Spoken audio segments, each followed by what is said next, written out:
Good morning, everyone, and good evening to those of you who are in Asia. This is start of another week.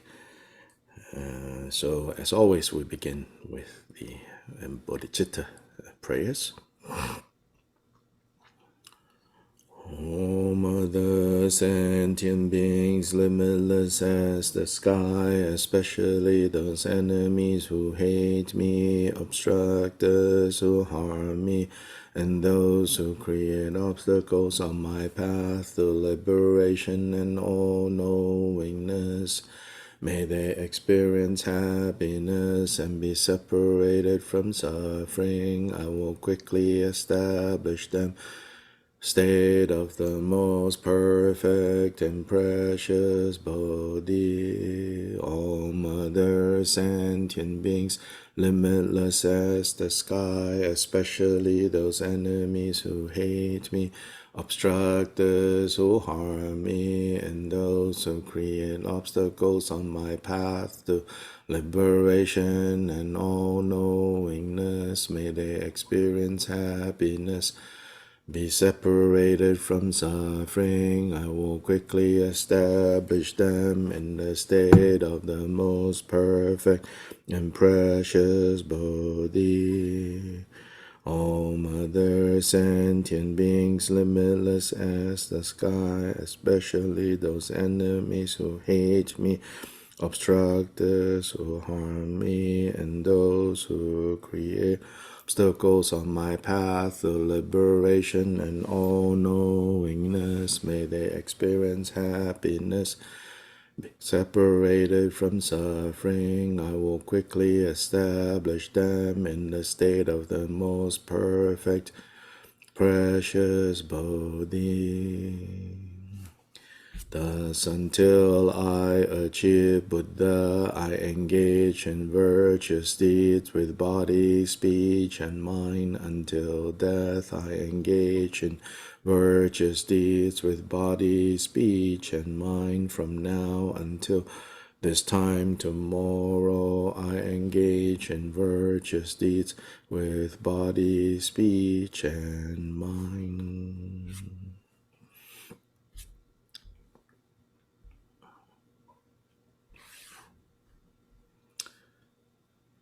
Then the fourth session, Guru Yoga, page 2.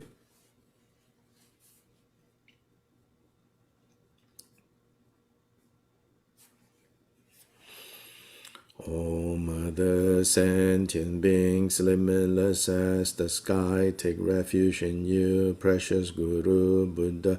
We supplicate you, Dharma Lord Buddha, protector of wandering beings. We take refuge in you, Guru, clear like Dharmakaya. We supplicate you, Dharma Lord Buddha, protector of wandering beings. We take refuge in you, Guru, perfect Sambhogakaya. We supplicate you, Dharma Lord Buddha, protector of wandering beings. We take refuge in you, Guru, compassionate Nirmanakaya. We supplicate you, Dharma Lord Buddha, protector of wandering beings. We take refuge in you, Guru, the actuality of the fourth Kaya. We supplicate you, Dharma Lord Buddha, protector of wandering beings.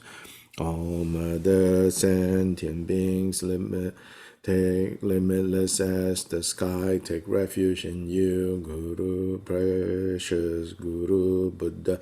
We supplicate you, Dharma Lord Buddha, protector of wandering beings. We take refuge in you, Guru, clear like Dharmakaya. We supplicate you, Dharma Lord Buddha, protector of wandering beings. We take refuge in you, Guru, perfect Sambhogakaya. We supplicate you, Dharma Lord Buddha, protector of wandering beings. We take refuge in you, Guru, Compassionate Nirmanakaya, we supplicate you, Dharma, Lord Buddha, protector of wandering beings. We take refuge in you, Guru, the actuality of the fourth Kaya. We supplicate you, Dharma, Lord Buddha, protector of wandering beings.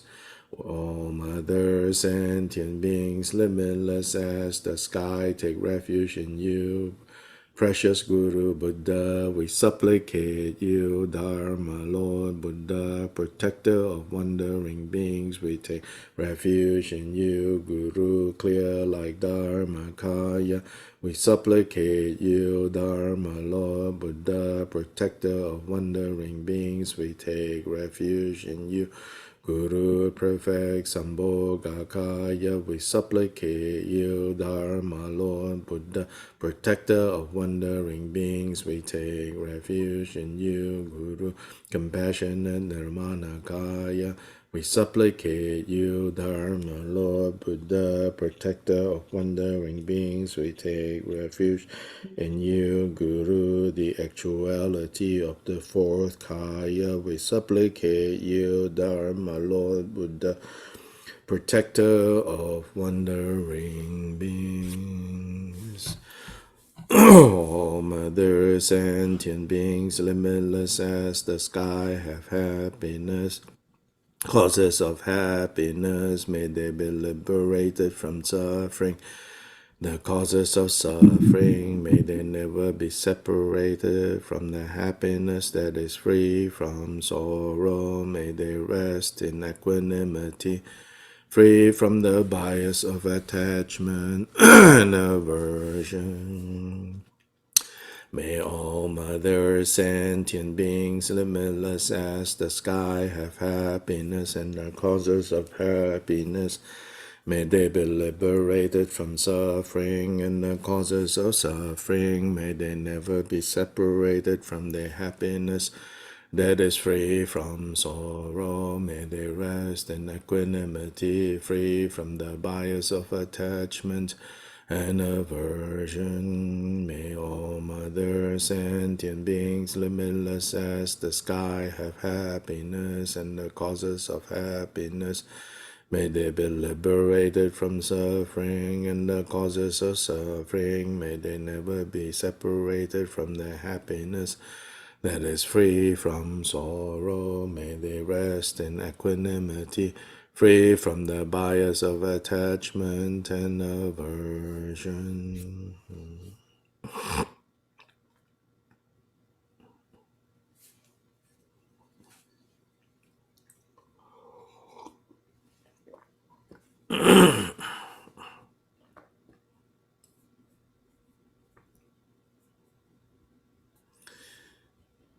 Today, for this next section, the creation stage, first self-creation stage, then the creation stage in front.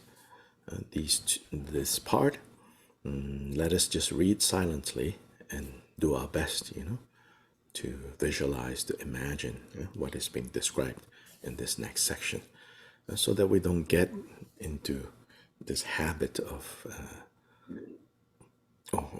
it's good to get into the habit of being able to chant. I'm an advocate of chanting. Sometimes I see people just want to close their eyes and remain in what they think is meditation, when all they're doing is just tuning out and then going into a zone. That I don't think is very helpful. It only gives temporary break and relief, and then they often mistakenly think, oh, that is the goal of meditation. No, that is only the method of meditation, not the goal of meditation. Close your eyes and feel good for 10 minutes, 20 minutes, 30 minutes. That's not the goal of meditation training. That's the method of meditation. So on the one hand, I think it's good, to be able to get in the habit of chanting. But on the other hand, also, we should not think that, oh, this is just chanting, chanting, chanting, just verbally saying all these things, but then the mind is not following. Yeah? So now we will do this next section silent and just try to let the mind follow what is being described here. So basically, in this section, we are going to go all the way until page 11, and when we start again, we will start on page 12. So even the Zha Hong Bam Ho, we will do that silently. Okay.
Now page 12.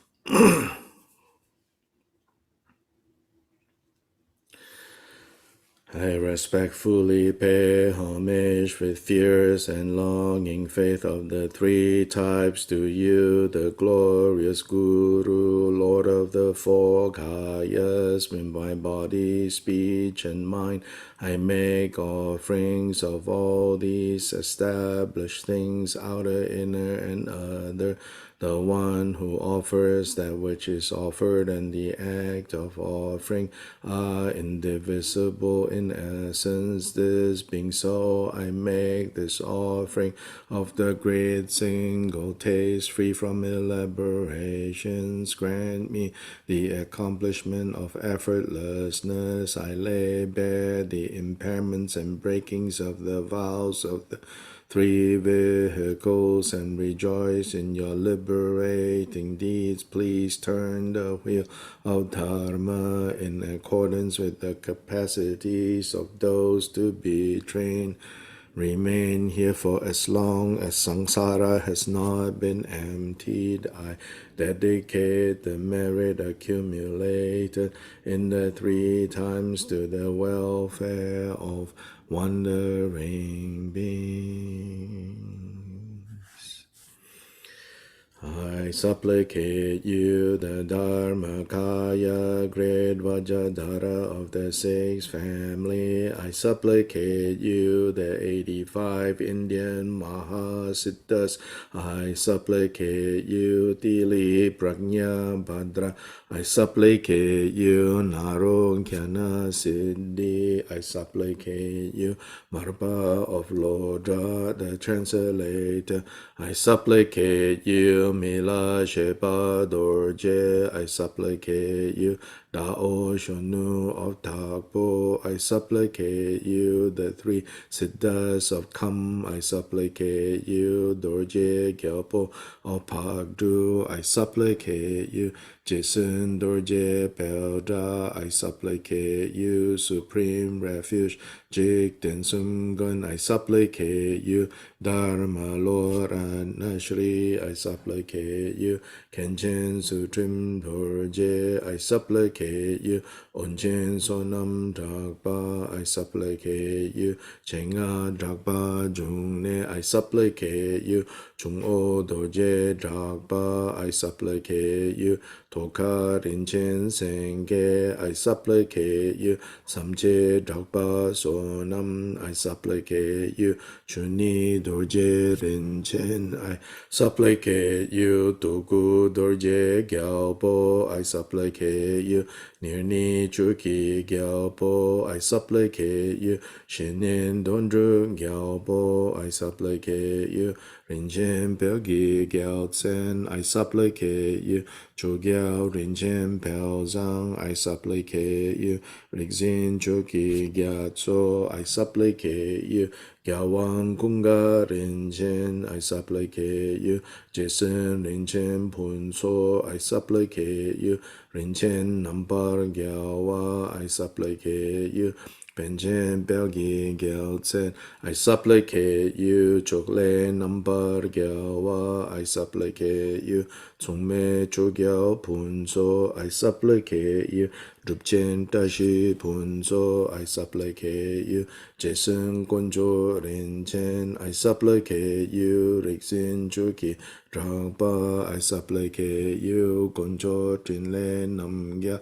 I supplicate you, Konjo Trinle Zangpo. I supplicate you, Trinle Dondru Chugya. I supplicate you, Konjo Tenzin Drodu. I supplicate you, Tenzin Chuki Nima. I supplicate you, Kyabda Peme Gyaltsen. I supplicate you, Jamyan Chuki Gyaltsen. I supplicate you, Druang Chuki Gyaltsen. I supplicate you, Rinchen Tembe Zegen. I supplicate you, Gyawang Tuje Nima. I supplicate you, Rixin Nuden Dorje. I supplicate you, Jason Chuki Lodro. I supplicate you, Gyaucho Shive Lodro. I supplicate you, Jason Dharma Gara. I supplicate you, Trisap Tenzin Tupten. I I supplicate you, the Drakpa Kagyu, protectors of wandering beings. I supplicate you, my kind root Guru. Look upon me from afar with eyes of compassion, reckless and mundane, although I meditate on the rarity of the freedoms and endowments, I still squander away my life. Look upon me from afar with eyes of compassion, reckless and mundane, although I meditate on impermanence and death, I still fixate on composite phenomena as permanent. Look upon me from afar with eyes of compassion, reckless and mundane, although I meditate on the unmistaken nature of cause and effect, I still pervert what to adopt and what to abandon. Look upon me from afar with eyes of compassion, reckless and mundane, although I meditate on the sufferings of cyclic existence, I still take the way to the lower realms. Look upon me from afar with eyes of compassion, reckless and mundane, although I safeguard the vows of individual liberation, I still lack renunciation in their determination to be free. Look upon me from afar, eyes of compassion, reckless and mundane, although I meditate on the wanderings, on all wandering beings as my parents. I still have bias attachment to friends and aversion for enemies. Look upon me from afar with eyes of compassion, reckless and mundane, although I cultivate loving kindness and compassion, I still hold on to envy and enmity. Look upon me from afar with eyes of compassion, reckless and mundane, although I cultivate aspiration and action bodhicitta, I still focus only on my own welfare. Look upon me from afar with eyes of compassion, reckless and mundane, although I meditate on my body as the deity's exalted form, I still cling to ordinary perception. Look upon me from afar with eyes of reckless and mundane, although I have counted the mantras to be recited, I still waste away my life force. Look upon me from afar with eyes of compassion, reckless and mundane, although I cultivate the samadhi of moon in the water, I still solidify things as real and substantial. Look upon me from afar with eyes of compassion, reckless and mundane, although I conclude by dissolving in the subsequent stage, I still purify and confess superficially. Look upon me from afar with eyes of compassion, reckless and mundane, although I meditate on my own mind as free from elaborations, I still have conceptual attitudes. Look upon me from afar with eyes of compassion, reckless and mundane, although I cultivate not grasping at whatever arises, I still affix an artificial watchfulness. Look upon me from afar with eyes of compassion, reckless and mundane, although I meditate on resting freely in the natural state, I still amplify artificialities. Look upon me from afar with eyes of compassion, reckless and mundane, although I meditate on unity beyond conceptions, I still get carried away by the masses of likes and dislikes. Look upon me from afar, compassion, reckless and mundane, I supplicate you, who are my refuge and protector, in this and all other lives, physician who removes the chronic diseases of samsara, hero who vanquishes the enemies that are afflictive emotions, sun which dispels the darkness of ignorance, moon that protects from the heat of suffering, jewel which fulfills all our needs and desires, you Guru who are all-inclusive and all-sufficient, I supplicate you from the depths of my heart. With compassion, swiftly heed me, effortlessly bestow your blessings. Grant me now and on this seat the naturally accomplished feast of the two benefits. I am endowed with both merit and devotion. Do not leave my hopes unfulfilled. Don't cast away my devotion in vain. Don't let my supplications vanish unanswered. Don't be indifferent with your compassion. Refuge and protector in this life, in the intermediate state and beyond. Whatever occurs, joy or sorrow, good or bad, only you are my hope. Look upon me with eyes of compassion. You alone are my hope.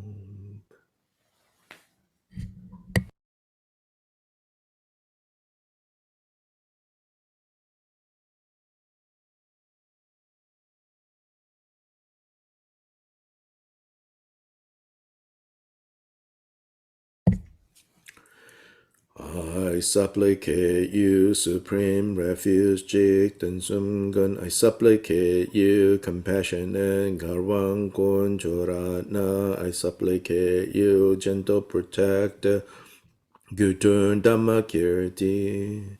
I supplicate you, supreme refuge, Jikten Sumgon. I supplicate you, compassionate Garwang Kunchoratna. I supplicate you, gentle protector, Gyudrun Dharma Kirti.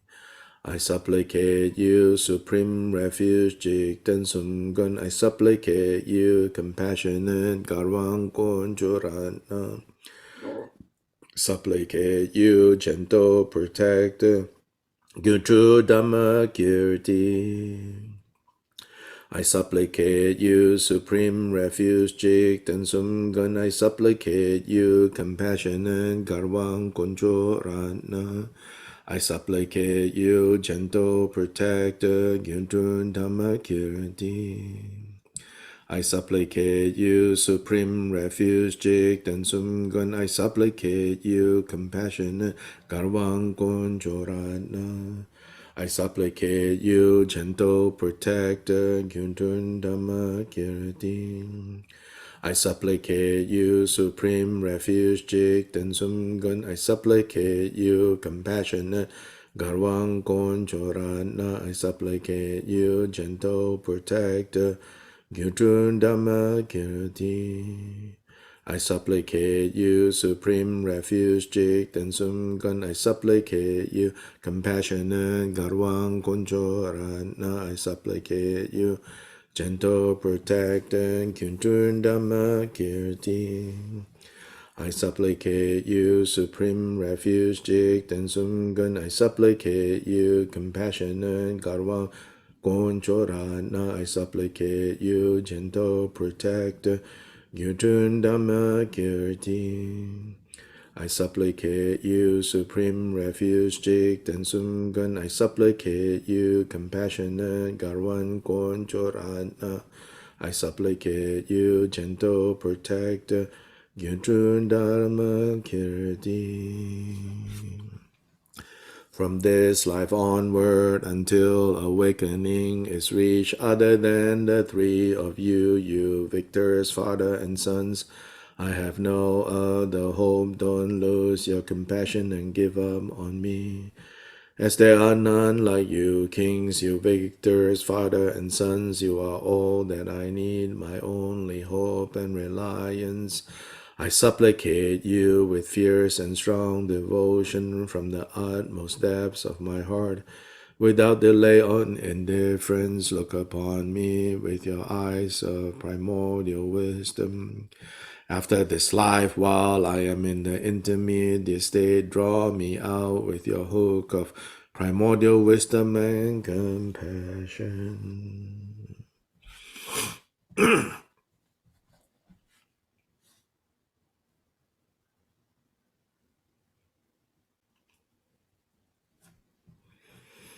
And then you can read this next section.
Now page 41.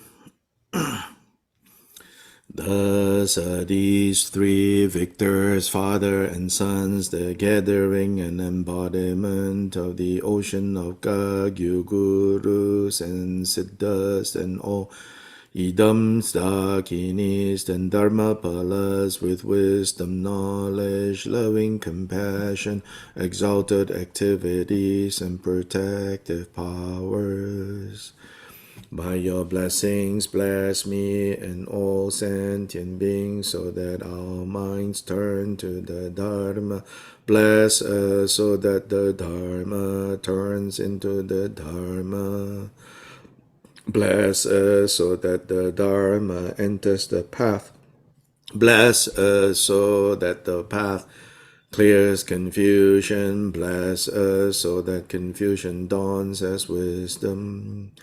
Bless us so that all our karmic and afflictive obscurations and our cognitive obscurations and habitual obscurations are cleared now. Bless us so that they are cleared on this seat. Bless us so that they are cleared in this session. Bless us so that our mind streams are cleansed. Bless us so that our mind streams are fully liberated. Bless us so that we are liberated now. Bless us so that we are liberated on this seat. Bless us so that we are liberated in this session. Bless us so that the supreme samadhi arises unmistakably in our mind streams. Bless us so that it arises now. Bless us so that it arises on this seat. Bless us so that it arises in this session. Bless us so that the unmistaken supreme primordial wisdom arises in our mind streams. Bless us so that it arises now. Bless us so that it arises on this seat. Bless us so that it arises in this session.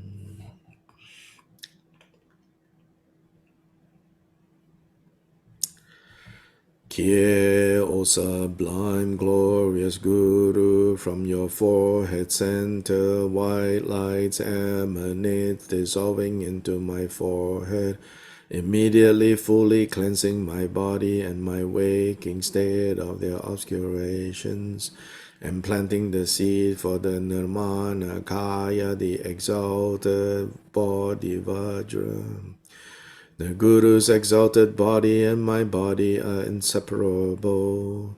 This is the indestructible appearances, emptiness, Kaya Siddhi.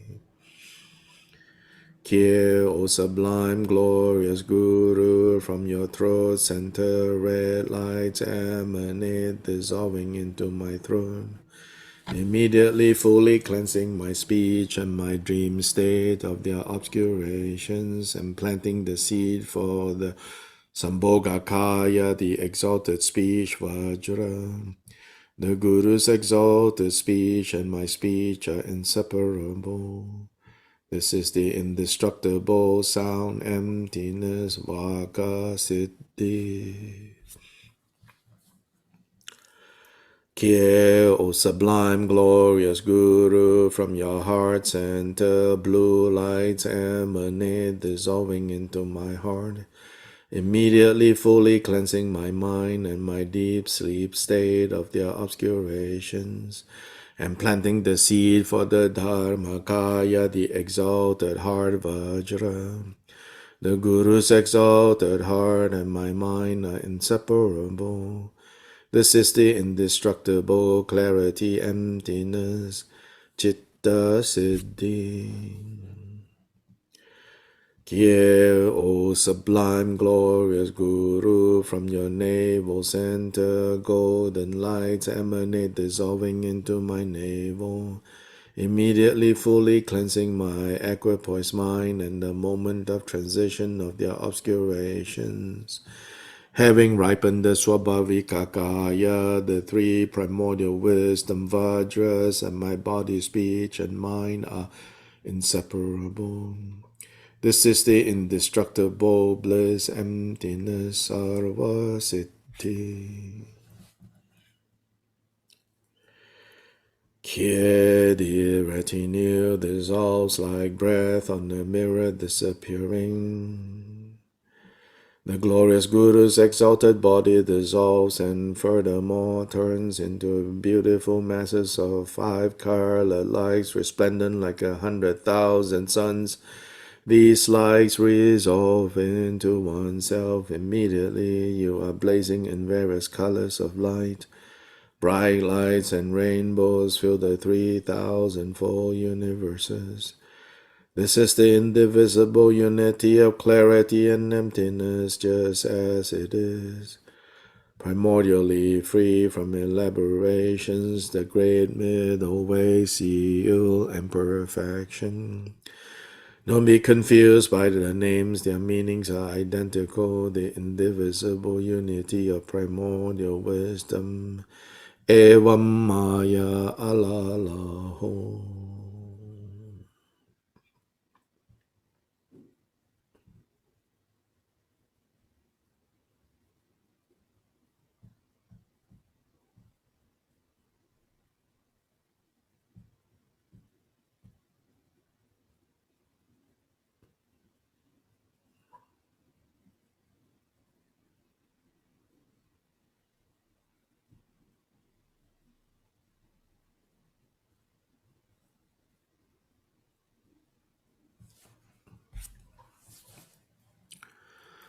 By the virtues collected in the 3 times by me and the entirety of samsara and nirvana, may I and all sentient beings quickly attain the unsurpassed, perfect, complete, precious Bodhi.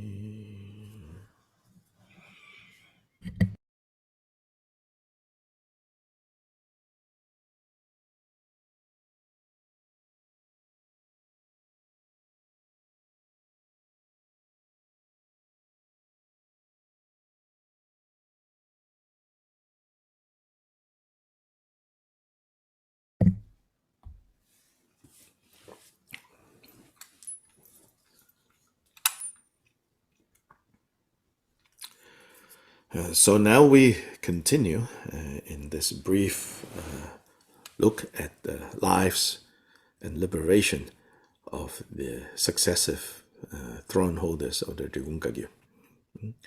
So life and liberation is translation of the Tibetan word namtar. Namtar is a particular genre of Tibetan literature, which less literally we would translate as the biographies or the hagiography in a more academic term. So these are, unlike, maybe secular common biographies, these biographies are primarily written, not so much as just objective, quote unquote, record of people's lives, but rather they were written to inspire. So we have to understand that part. Yeah? They were written to inspire. Then the literal translation of namtar is the liberation, the life and liberation of these great masters. So then in particular, the collection of the Kagyu lineage masters is often called the Golden Rosary Lineage, the Golden Rosary Lineage. By the way, today, when I woke up and, saw on Facebook that the 2 Karmapas have issued a statement about the recognition of the second most important kind of tugu in the Gamma Kagyu lineage.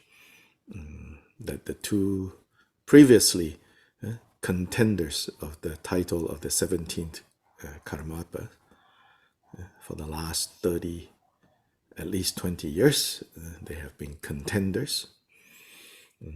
But now more and more signs are very clear that these two Karmapas have come together to agree not to contend and not to fight, but to share the title.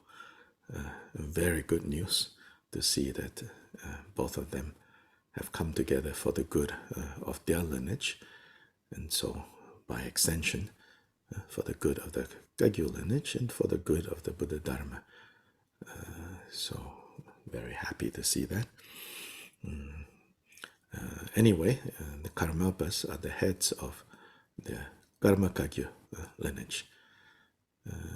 In the past, there has been, especially in the West, some misunderstanding, people think the Karmapas are the heads of all Kagyupas.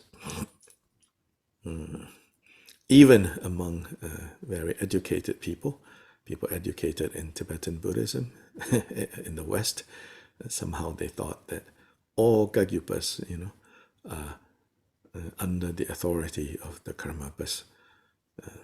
Has never been like that. Although there are all these heads and lineages and institutions, never before anyone in Tibet has achieved, say, the kind of position of, say, the Catholic Pope, whereby there is a clear hierarchy and clear head. That was never the case, even with the position of the Dalai Lamas. So anyway, in the Kagyupa, where we have lineages that are related to each other, as cousins, as uncles and nephews, so to say, as fellow cousins, that's the relationship. So the Karmapas are the head of the Karma Kagyu tradition. So then, in Drikung Kagyu, since the 17th century, we have two important lamas that co-lead the lineage since the 17th century. This co-leading of the lineage is not the result of, two contenders. This is the result of two brothers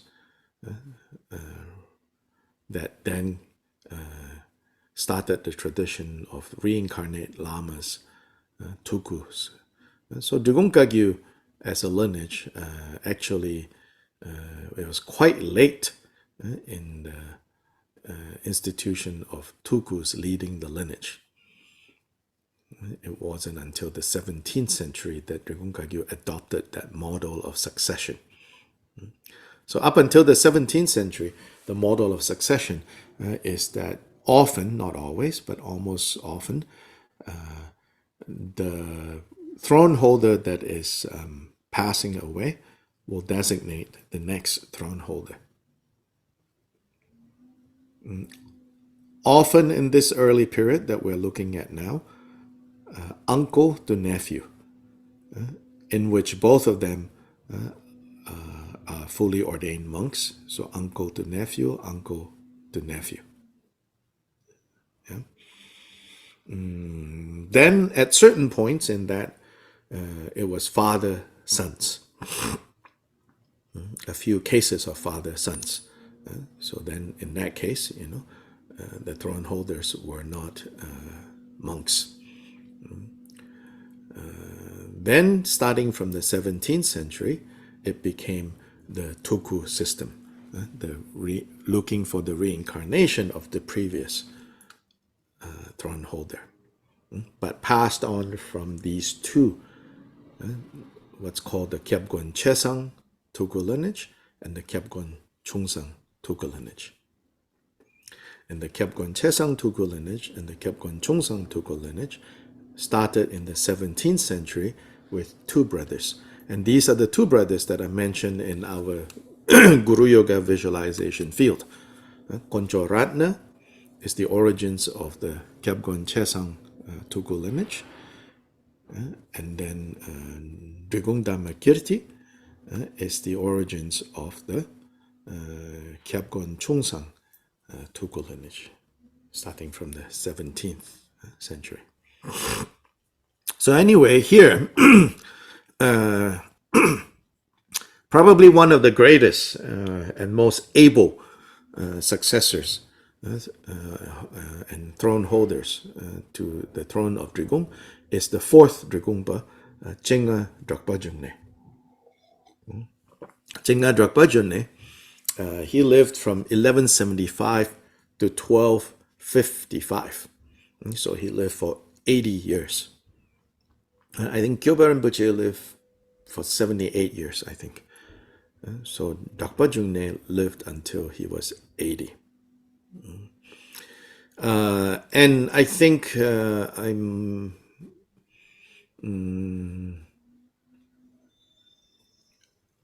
he is someone who occupied the throne for 30 years. For 20 years, sorry. From 1235 to 1255. Again, no one in this early period quite remained on the throne as long as he did.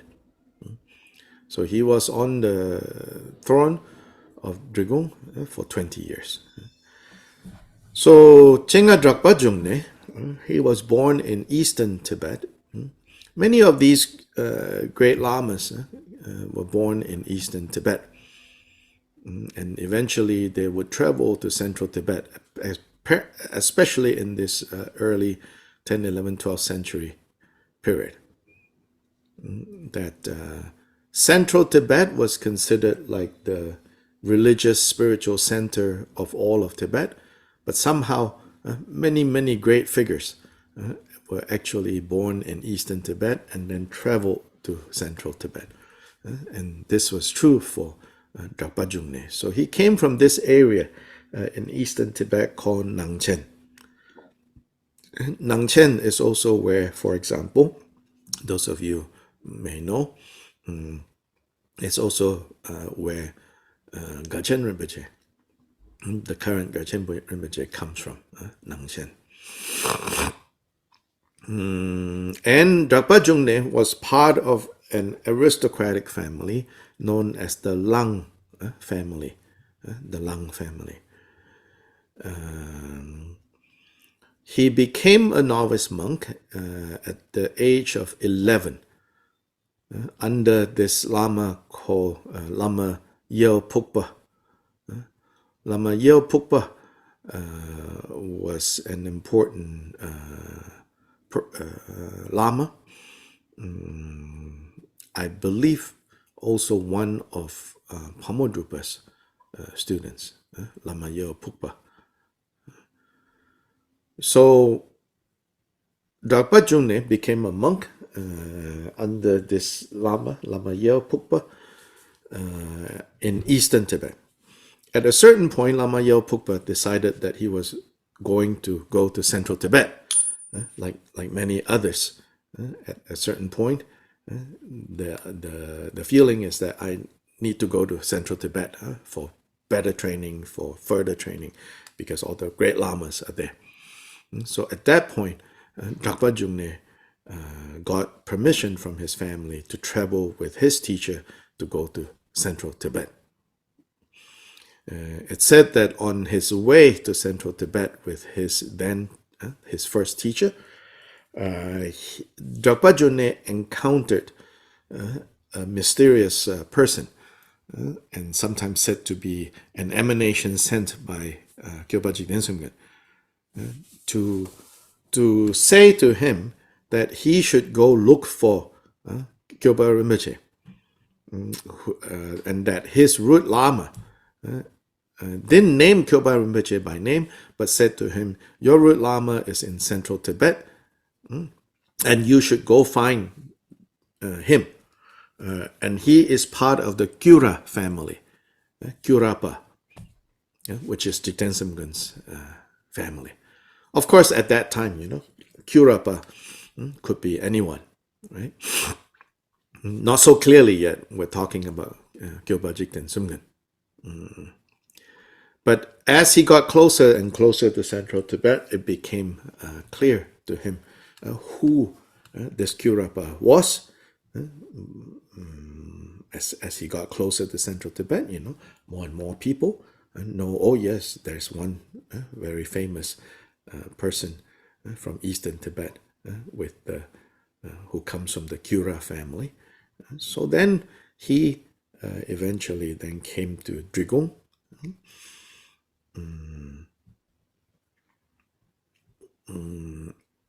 And it's said that when he arrived, Kyobpa Rinpoche was giving teachings. But the minute he arrived, Kyobpa Rinpoche saw him. He was still a young man. And Kyobpa Rinpoche asked him to come to the front. And he then blessed him by putting his hand on Drakpa Jungne's head. It is said that in that moment, Drakpa Jungne, through that blessing, kind of caught a glimpse of the nature of phenomena. And then very soon after that, he went into retreat for 3 years. Around age of, I think, maybe 14 to 17. He went into retreat for three years.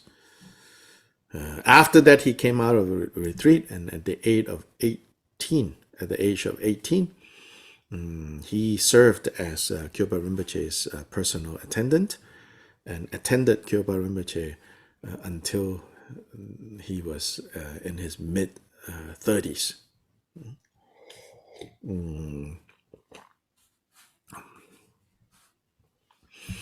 So in the daytime, he would receive teachings from Kyobpa Rinpoche, as well as serve Kyobpa Rinpoche in different capacities, managing the visitors who came to visit, and doing all kinds of things. And then nighttime, it is said, then he would put into practice, he would do his meditations. So he did not have just the luxury of like taking teachings and then going in to meditate. And this is probably one of the conditions that made him such a great throne holder later, because it's clear from this that what they're saying is that he also had to deal with the day-to-day stuff surrounding a great Lama. Now, many of us may think, around a great Lama, it will be so great. No, actually, around great Lamas, usually there are great dramas. Not the Lamas themselves creating the drama, but the drama that people create around the great Lamas. In some ways, no quicker way to make you kind of feel a little disappointed than if you get close enough and then you see that in some ways, samsara is still very powerful, and it even affects, the people around such great Lamas. But this is just reality, I'm not even talking about the great Lamas themselves creating any kind of drama. It's just all the people around. And in some ways, you could also say all the people around are creating great drama. In some ways, because not that they arrive and they say, I want to create big drama. But in a way, it's the blessing of the great Lamas as well to kind of pull out, to bring into focus each person's stuff. But nonetheless, it's easy to get really like, oh, yeesh. So, many would rather not play that role. Like, I will receive teachings, I'm going to go now. But Drakpa Jungne for those years that he was an attendant, he was really trained formally and informally. And informally is really dealing with all the hoo-ha that is around, and people's projections and your insecurities, all of that, Just because Kyobpa Rinpoche say, okay, you are now my attendant, doesn't mean everybody agrees. Everybody say, well, why him? Who is he? What is? And then, Kyobpa Rinpoche might say, okay, now you go do this, this, this, and that.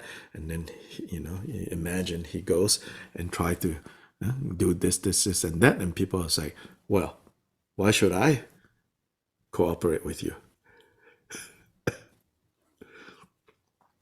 Or even, are you manipulating the Lama? It's also quite common, the refrain of like, oh, our Lama is so kind. Sometimes when people say that, they mean, he's so kind, so he's not even considering how so-and-so is manipulating him into positions of power. So they're like, oh, Lama is so kind. But sometimes it also seems to say, like the Lama is not discerning.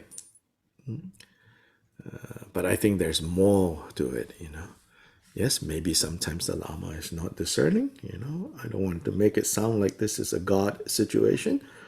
Absolutely everything Lama does is not wrong.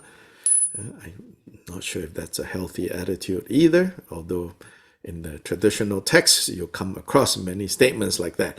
Everything your Lama does is pure. Everything, you have to see it as pure. You have to see it as real. You have to see it as good. I don't know. I think you have to think about, whether that works or not for you. Anyway, I think here really, Drakpa Jungne is being trained when he has to deal with the so-called drama. But I think the drama he was able to turn into dharma. Playing with words here. Others, maybe drama will just remain drama, So you could live with a great Lama, serving a great Lama for years and years and years and years, and all you have learned to do is to come up with the upper hand in the midst of the drama. But then spiritually, no growth has happened. Then maybe you continue to hold great power, around that mandala, so to say, that community. Then all you have done is, you have gained the upper hand in controlling the drama. So that's one scenario. Another scenario is the drama wears you out and you leave. Then the third scenario, which I dare say with Drakpa Jungne, is he transformed the drama into dharma. And he really grew from this. Not easy.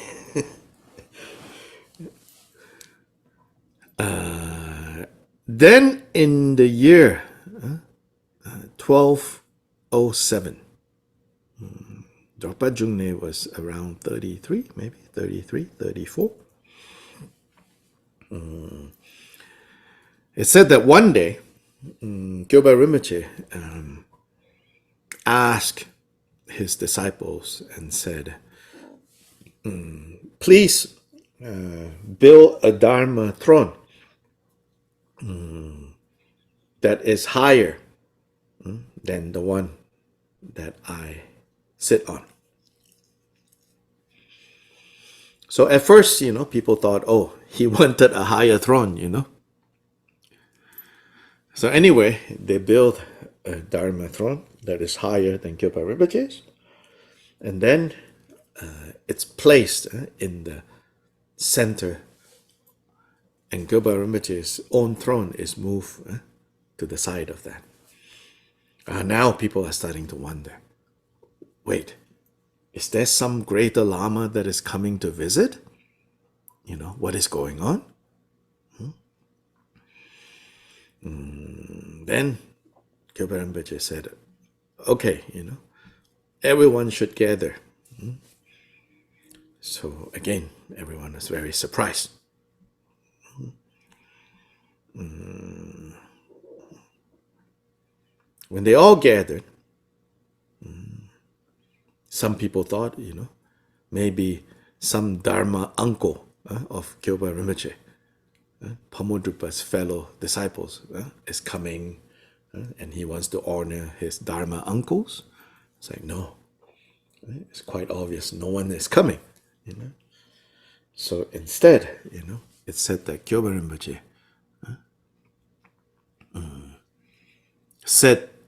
called Drakpa Jungne to come to the front and stand there.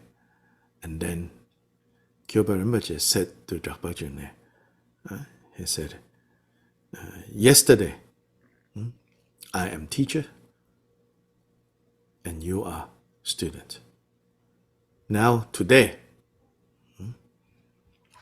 starting from today, you are teacher and I am student.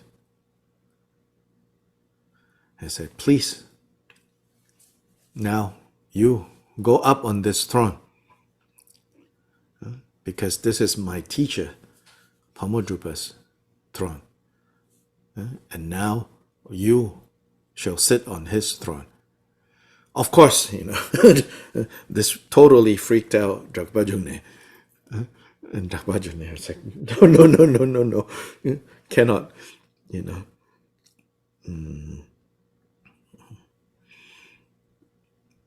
But Kyobpa Rinpoche insisted. So then Drakpa Jungne got up on that throne, and Kyobpa Rinpoche made prostrations to him. And of course, the whole assembly made prostrations to him. And then Kyobpa Rinpoche said, so now you have the responsibility to go rebuild my teacher's monastery. So in that way, he showed his complete confidence and gave full authority to Drakpa Jungne to go to Densatil that I mentioned. At that point, it was in complete ruins. And the background story to this is, at that point in 1207, 1217, Kyobpa Rinpoche passed on. So 10 years, right, before he passed, now close to the age of 70, many people from Pakmodrupa's monastery area kept coming to Jikten Sumgon and said, you need to restore your teacher's monastery. Now that you're such a great Lama with so many students, with so much resources, you need to come back and restore this monastery. You cannot let it be in ruins like this. At one point, you were the successor. You sat on the throne. He sat on that throne, so to say, for 2 to 3 years. But he, at that point, earlier in his life, he wasn't able to do any good for that place, and so then he left. And at a certain point, he also went to Densatil and took all the Dharma texts that existed there and took them and deposited them in Gampopa's monastery, Pakmodrupa's teacher. At that time, Gampopa's monastery was doing fine, but Densatil was in decline. So then Jikten Sumgon took the entire library there. And remember, during that time, texts are very precious, very hard to find texts, So he took that and put it into Gampopa's monastery for safekeeping. But it is said that that action caused a lot of uncomfortable and difficult feelings among Jikten Sumgon's fellow Dharma brothers. One very senior Dharma brother Talong Tangpa, founder of Drikung Kagyu, who was Pakmodrupa's closest attendant. So, in that sense, more senior than Jikten Sumgon, was really distraught by the taking of the text from Densatil and to put in Gampopa's monastery. But Jikten Sumgon could see that if he did not do that, even those texts will disappear, and then everything would be gone. So anyway, in 1207 then, Jikten Sumgon appointed Drakpa Jungne and said, now you go restore the monastery. And in that way, Drakpa Jungne then first became the throne holder of Pakmo Densatil. So then, Jikten Sumgon sent Drakpa Jungne later that year with 300 monks from Drikung Til to go to Densatil in Ngamsho, this area in southern Tibet.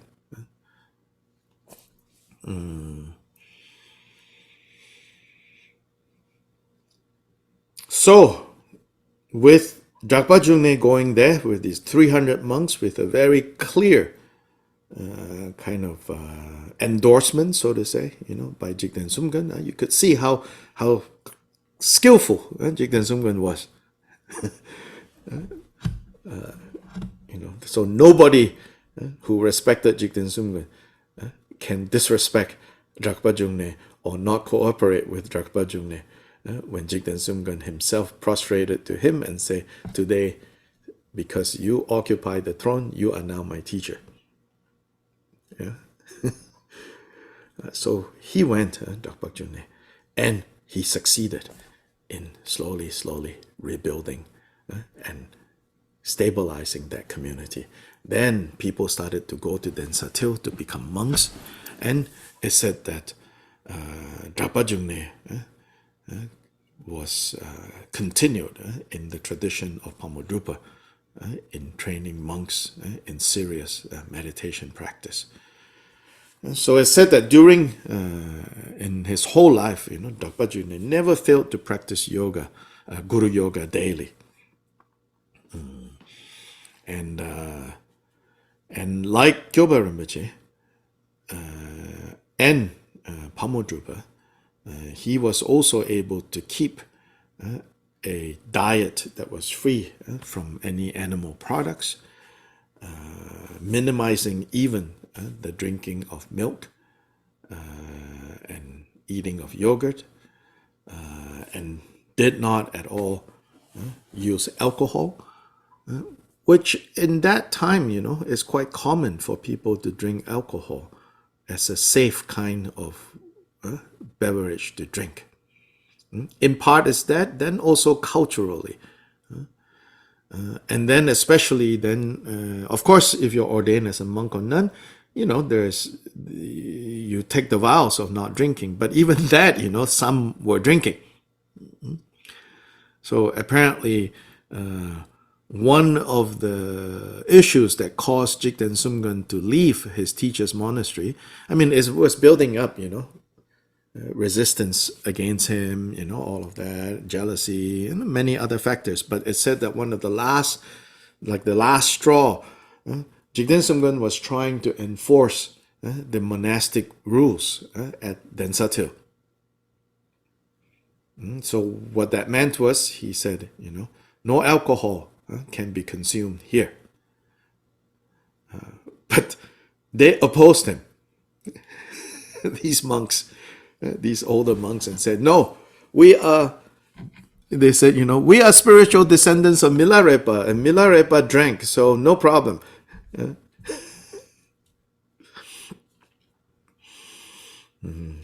But, and in part this is because, you have stories like Milarepa or this or that great Siddha, and also in Vajrayana rituals, it said that, okay, at this time you need to have a cup of alcohol. But that is not quite, drinking glub, glub, glub. It's like for ritual purposes, there might be a bowl. And then you taste a drop, or you taste a spoonful at most. So anyway, Drakpa Jungne was able to institute discipline in Densatil. So Drakpa Jungne continued the tradition of the first part of the month. Gave teachings in the morning, practice in the afternoon. Second part of the month, everyone is in their own spaces doing their practice. So from the year 1208 to 1235, Drakpa Jungne headed Densatil. But in 1235, when the last throne holder, Sonam Drakpa, remember the first nephew to succeed Jikten Sumgon, he passed away in 1235.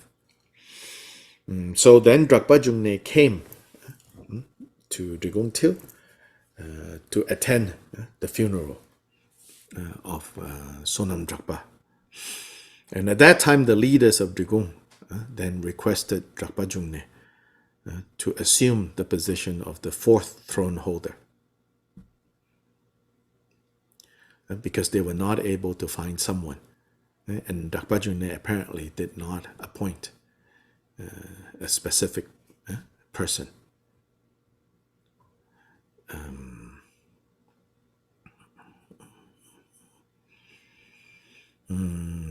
Including Kyobpa Rinpoche's family members who have more or less established themselves in Drikung and have good control of the area.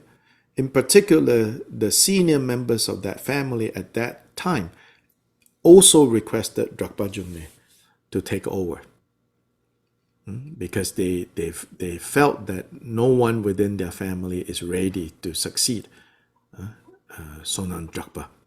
So they asked Drakpa Jungne to assume the position of the fourth throne holder. After much consideration, Drakpa Jungne agreed. And so then he left Densatil, and he gave the responsibility at Densatil to his nephew. And from that point on, the Lang family did the uncle-nephew thing in Densatil. But Drakpa Jungne then remained in Drikung Til until he passed away in 1255. Now, Drakpa Jungne's time back at Drikung was far from easy, because other types of challenges have turned up. But nonetheless, he was able to stabilize Drikung and to protect Drikung. Now, the fact that the Kyura family requested him to stay and be the throne holder also meant, right, that there are actually within the family there are disagreements as to which nephew should be the next throne holder. So much so that they have to agree on an outsider, quote unquote. But of course, this is not any random outsider. They could see how successful he was in restoring Densatil, so they agreed. But nonetheless, it wasn't easy for him.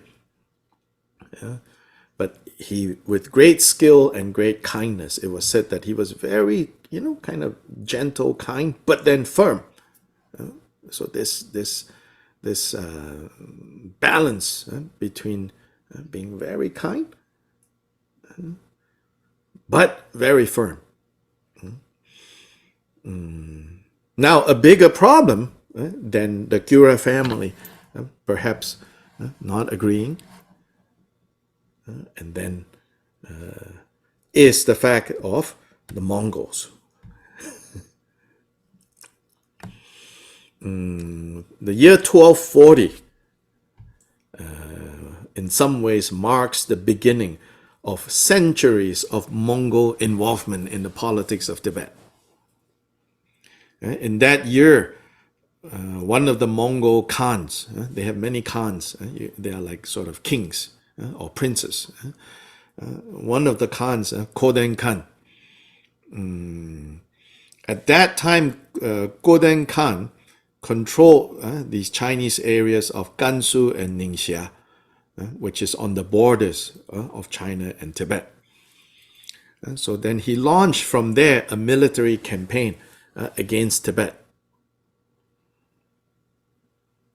At that time, the Tibetan little kingdoms around the border area and in central Tibet, they were sending annual tributes, which is a common thing to do, like lesser, kingdoms and powers.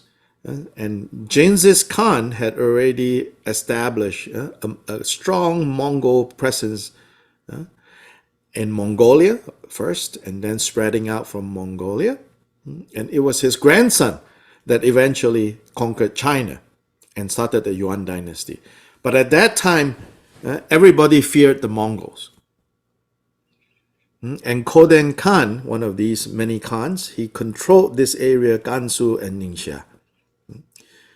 But he launched a military campaign against Tibet, the Tibetans, the various Tibetan kingdoms, because supposedly they stopped paying tribute to the Mongols when Genghis Khan passed away.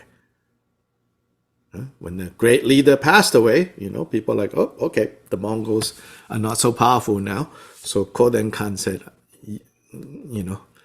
I'm going to teach you guys a lesson. So he invaded Tibet.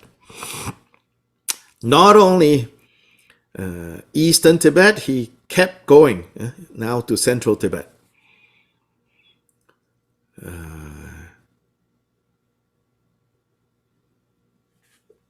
When they got to central Tibet, there were two major monasteries. At that time, these are Kadampa monasteries, Reting Monastery and Gyalakang.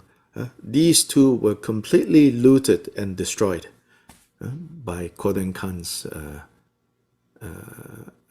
soldiers. Reting and Gyalakang. And so Drikung was on high alert, because after, kind of on the way to come to central Tibet, after Gyalakang, after Reting, Drikung is next on the list.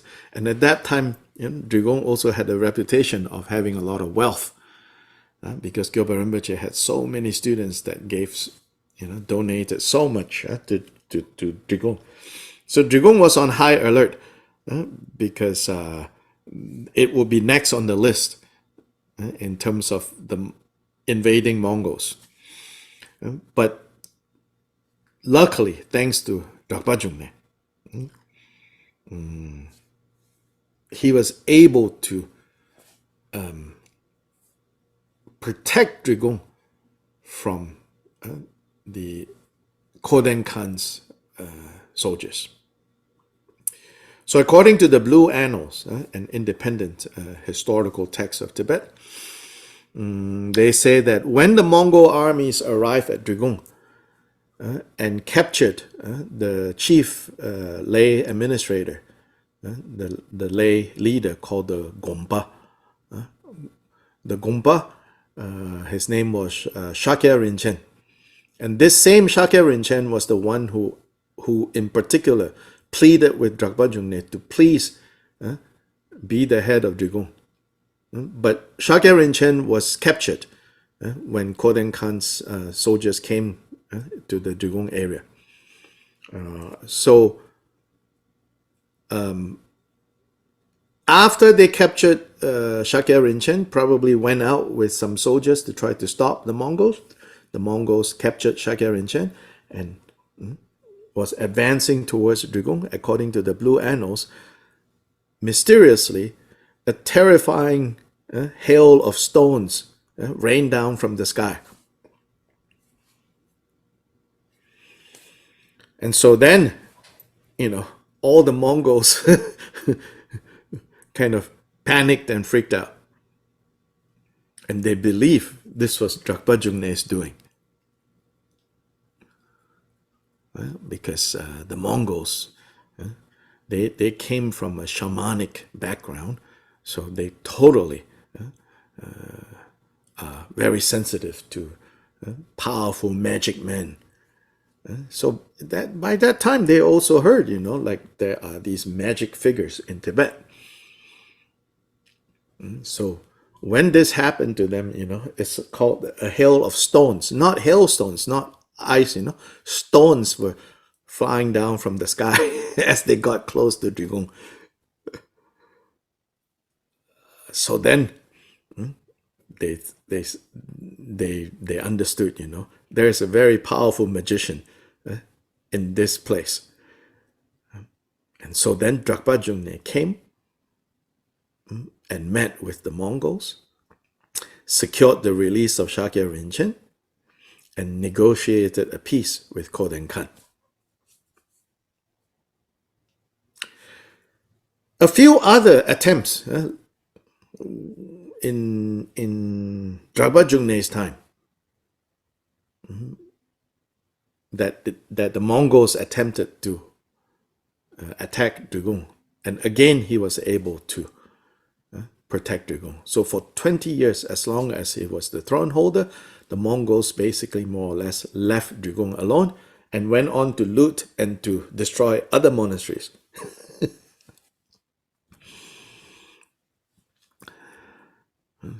So during that time, not only did he physically, in that way, protected Drikung from destruction, but he also trained many disciples, including many disciples who came to seek instruction from him, but did not necessarily become Drikungpas. And this is very common, You can go study with other great lamas and not, the expectation wasn't necessarily that you're going to then switch. So he also, many great lamas from other traditions came to him, received instructions, received guidance, and then they went back to their own lineages. So when he passed away in 1256, right? Let's see, 1255, 1256.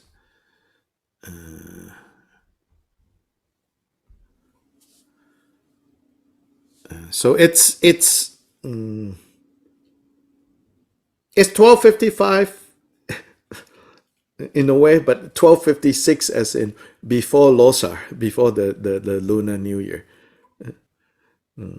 So I'm looking at these dates here in this document. There's some discrepancy. He passed away at the age of 81. And so many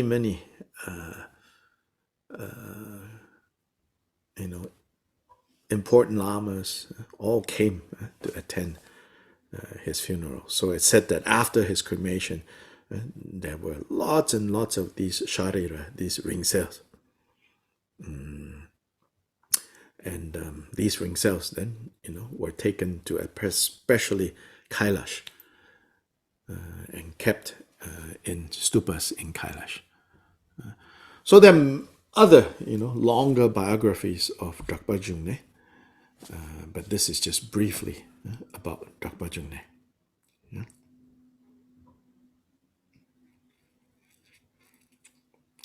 So I've said, several times, or many times, we should not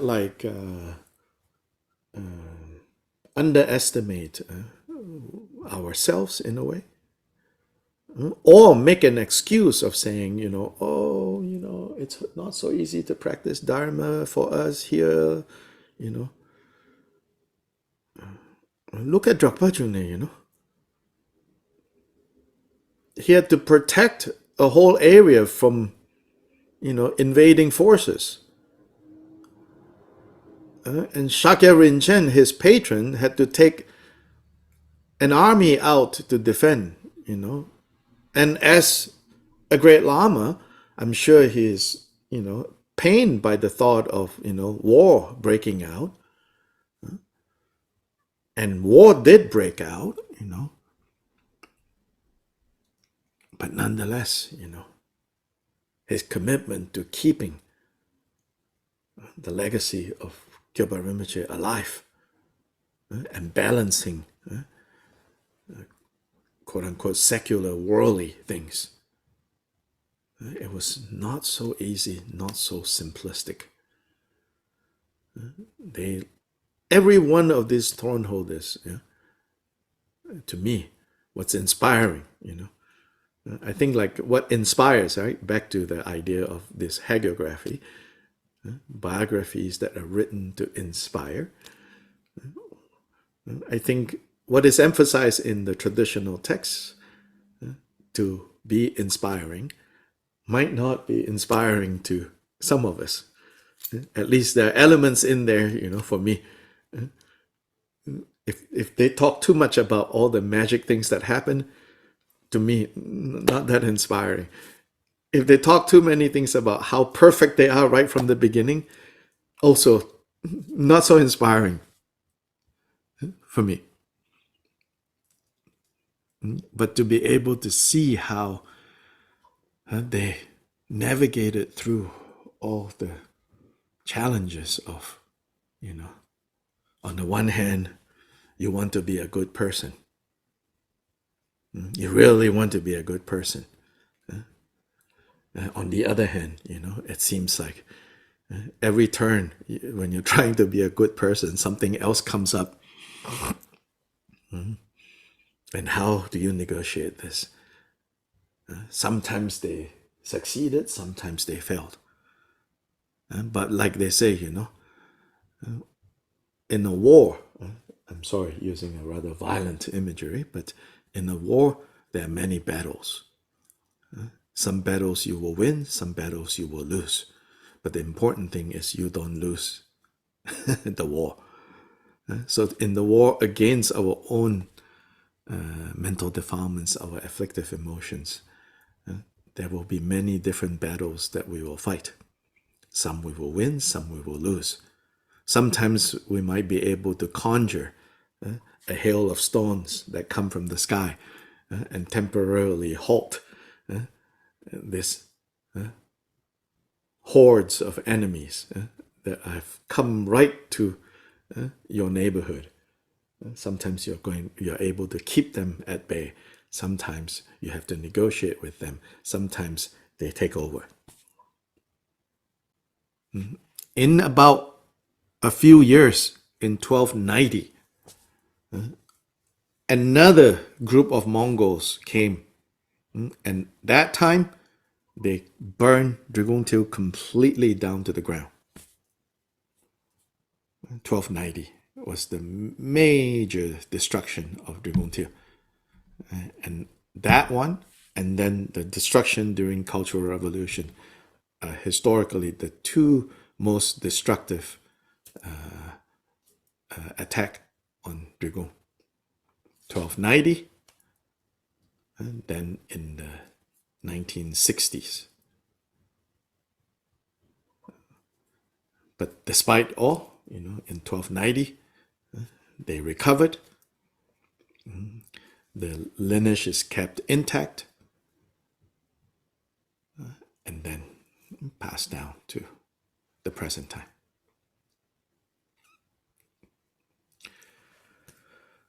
Changchu Semcho Rinpoche Ma Ge Ba Nam Ge Gyu Chi Ge Ba Nyam Ba Me Ba Ya Go Ne Gong Du Be Wer Shu.